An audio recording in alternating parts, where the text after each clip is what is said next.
पढ़ते हैं अब कल आना है बजट 11 बजे और थोड़ा सा मार्केट उससे पहले नर्वस है। हालांकि रिकवरी आई है शानदार इंट्राडे में और मार्केट में एक वन वे रैली रही है। अब प्राइम सिक्योरिटीज़ के मैनेजिंग डायरेक्टर एन जय कुमार के पास चलते हैं, जो इकोनॉमी और स्टॉक मार्केट दोनों की काफ़ी गहरी समझ रखते हैं और इनके पास कैपिटल मार्केट में कई दशकों का अनुभव है। जेक्स, गुड मॉर्निंग। पहले तो बहुत बहुत स्वागत है आपका, आप स्टूडियो में आए हमारे इसके लिए, इस मुंबई की इतनी भारी बारिश में, तो उसके लिए बहुत बहुत शुक्रिया। कैसा फील कर रहे हैं आप इस समय as we go into the budget market को लेकर? बारिश को देखते हुए तो बहुत अच्छा फील कर रहे हैं कि आई थिंक सर का कोट भी गर्म है आज मेरे ख्याल से, है ना? ब्लेजर भी गर्म है आपका आज। थोड़ा सा नहीं, आई थिंक ये मार्केट के जो ओवरऑल मूड है उस पर उसको मद्देनजर रखते हुए ये थोड़ा वार्मथ रखना अच्छा है। आई थिंक अगर आप देखोगे तो एक बाय ऑन डिप्स जैसा रैली हुआ है over the last several months now, and almost जैसे बोलते हैं कि लाइक क्लॉकवर्क एवरी टाइम थोड़ी थोड़ा भारी फॉल आता है तो बाइंग आ जाता है।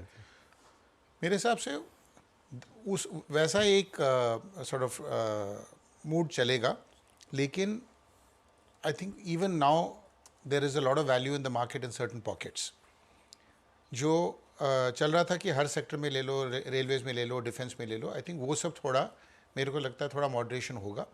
Also at the net level जो पैसा आ रहा है म्यूचुअल फंड्स के मंथ ऑन मंथ, वो थोड़ा मतलब it is moderated. It is not कि gross flows are higher but gross outflows are also there. So at the net level I think the flows are moderating. The good news is that the foreigners whom we expected कि वो आएंगे, जो overseas FIIs हैं, वो मतलब on a daily basis आ रहे हैं अभी। तो मुझे ये लग रहा है कि अगर कोई बड़ा फॉल आया तो इस time foreigners will step in to buy, while Indians may continue to do it, but I think the big buying will happen from the overseas FIIs. Okay, अच्छा, एक जेक साहब का इस पर क्या व्यू है? एक डिबेट चल रही है, वीकेंड पे भी सेबी चेयरपर्सन ने इसकी बात की कि अब ये मैक्रो रिस्क बन गया है। आरबीआई गवर्नर भी कह रहे हैं कि डिपॉजिट्स बैंकों की जगह स्टॉक मार्केट में जा रहे हैं, और कहीं ना कहीं एक शायद एक चर्चा आ रही है कि शायद एफएनओ पर थोड़ी लगाम लगे या थोड़ा सा कुछ हो। आपका क्या व्यू है इस चीज़ को लेकर?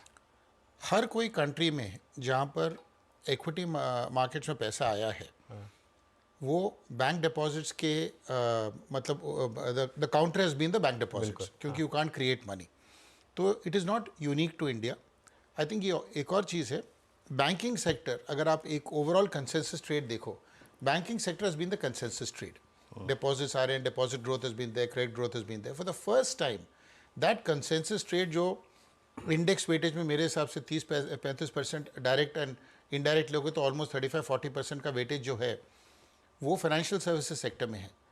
तो उस सेक्टर में मेरे हिसाब से over the next 12-18 months challenges आएंगी, the principal challenge being the deposit part of it. And हर कोई मार्केट्स में, जैसे मैं बोल रहा था कि जहाँ पर ये हुआ है कि इक्विटी मार्केट्स में एक स्ट्रक्चरल चेंज आया हो, जैसे 2-3 साल पहले 3% of Indian savings was in the stock markets, अभी it has gone to about 4.5%, just over 5%। तो it has to be at the expense of something which is this. तो मेरे को ऐसा लग रहा है कि पोर्टफोलियो सिलेक्शन में भी एक बहुत बड़ा इंडिकेटर दे रहा है कि बैंकों को छोड़ के, फाइनेंशियल सर्विसेज छोड़ के, you may want to get to the real economy, the manufacturing, जहाँ कैपेक्स फॉर्मेशन है and where companies are able to get money and raise money quite easily. हर कोई जो आज डीलेवरेज कर रहा है वो कैपिटल मार्केट्स के थ्रू ही कर रहा है। In a sense those companies are reducing the dependence on banks. So बैंकों में डिपॉजिट का चैलेंज है, क्रेडिट का भी चैलेंज हो सकता है। प्लस जहाँ पर क्रेडिट अग्रेसिवली बढ़ रहा है, जैसे रिटेल में, एसएमई में, वहाँ पर डिफॉल्ट्स के भी चांसेस बढ़ रहे हैं। If you see the latest commentary, Kotak and others, they have indicated कि there are challenges on the credit side in certain pockets. तो मुझे लग रहा है कि this is part of the overall trend that more and more people are moving to capital markets and capital market instruments rather than go through the banking space. लेकिन मैं अनुज के प्रश्न को ही कंटिन्यू करूंगा। देखिए, हमने तो सर आपसे भी डेरिवेटिव सीखा है, अनुज ने सीखा है। मैंने आंसर किया नहीं, मैं बताता हूँ एक्चुअली हुआ क्या। हमने डेरिवेटिव्स का जो जन्म देखा था वो था हेजिंग के लिए, बिट ऑफ स्पेकुलेशन। बट आज की तारीख में स्पेकुलेशन ही हर चीज़ बन गई है। हम अभी भी CAGR वर्ड का जो इस्तेमाल करते हैं, बड़े नाप तोल के 8, 9, 10, 11% का करते हैं। आज देखिए डेरिवेटिव्स में लोग 20-25% की बात करते हैं। अल्टीमेटली मेरा प्रश्न ये है कि जो नॉन लैंडिंग फाइनेंशियल्स हैं, लाइक आपके ब्रोकरेज कंपनियां हो गई, आपके डिपॉजिट्स हो गए, आपके एक्सचेंजेस हो गए, क्या इन पे थोड़ा इम्पैक्ट पड़ेगा अगर सरकार डेरिवेटिव्स को रेस्ट्रिक्ट करती है तो?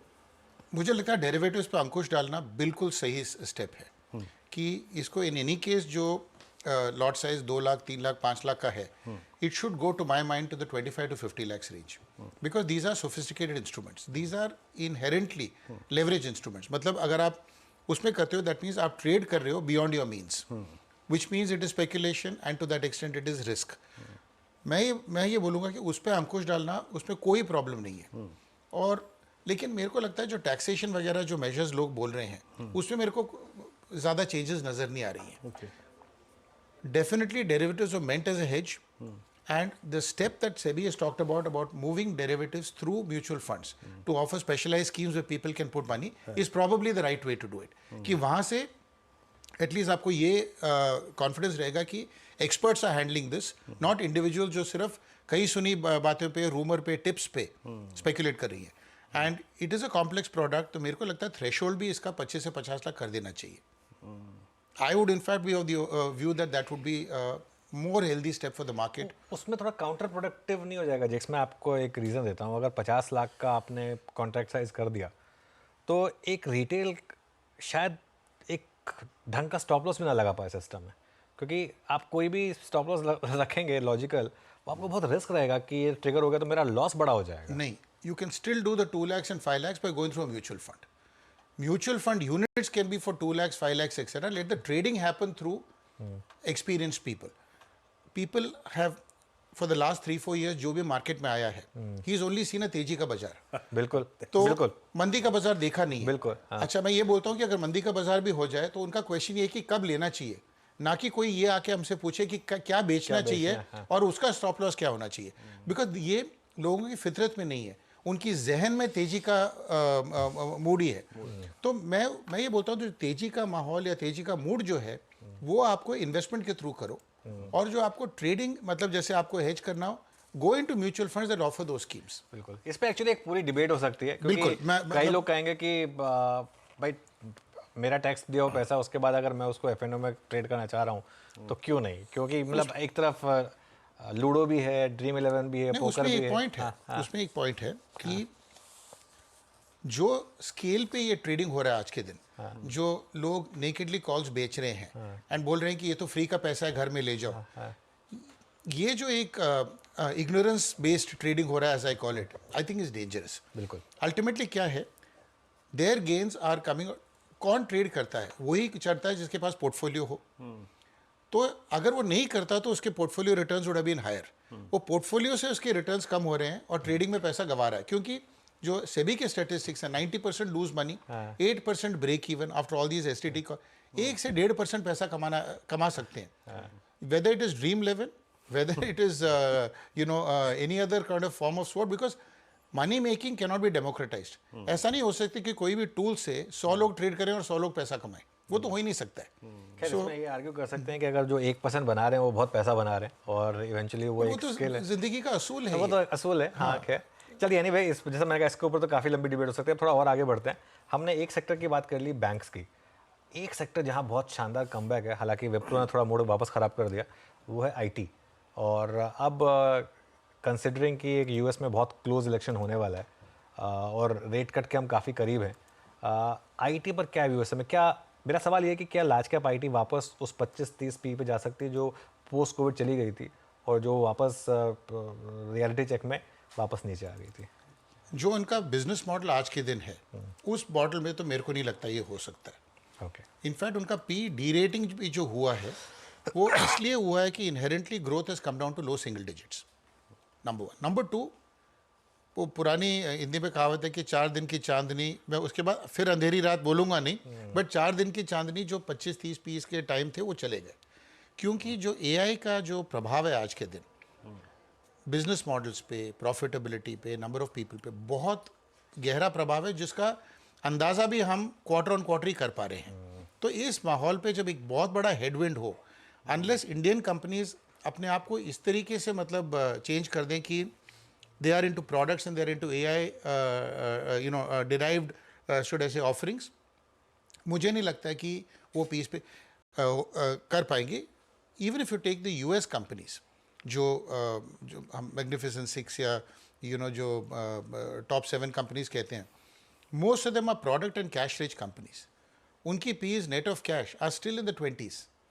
It is not as though they are going. So when they are dominant players in the world going at that, हमारे services players I don't think should achieve that.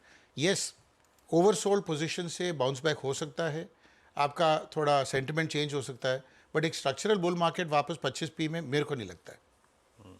एक और स्पेस है मैं आऊँगा पेंट्स पे. ये एक और ऐसा स्पेस सेक्टर जो एक बड़े ट्रांसफॉर्मेशन से जा रहा है, गुजर रहा है, नए प्लेयर्स हैं. पेंट्स पे आपका व्यू क्या है? इस बार एशियन पेंट्स ने थोड़े प्राइस हाइक लिए, सब्सटेंशियल नहीं थे, बट ये प्राइस हाइक एग्जैक्टली क्या रिफ्लेक्ट कर रहा है और आप इस सेक्टर को कैसे देख रहे हैं इस वक्त? कभी कभी वो बोलते हैं कि नेवर जज a book by the cover, यानी कि पहला पेज पढ़ के बुक मत कंक्लूड करो. बट पहली बार मैं देख रहा हूँ मेरे 35-40 साल मार्केट के तजुर्बे में, जब मैंने एशियन पेंट जैसे डोमिनेंट इंडस्ट्री लीडर को देखा है कि 2% turnover growth, I mean D growth पे 25% EBITDA घट जाना, बिल्कुल. आई थिंक ये बहुत कुछ बताता है.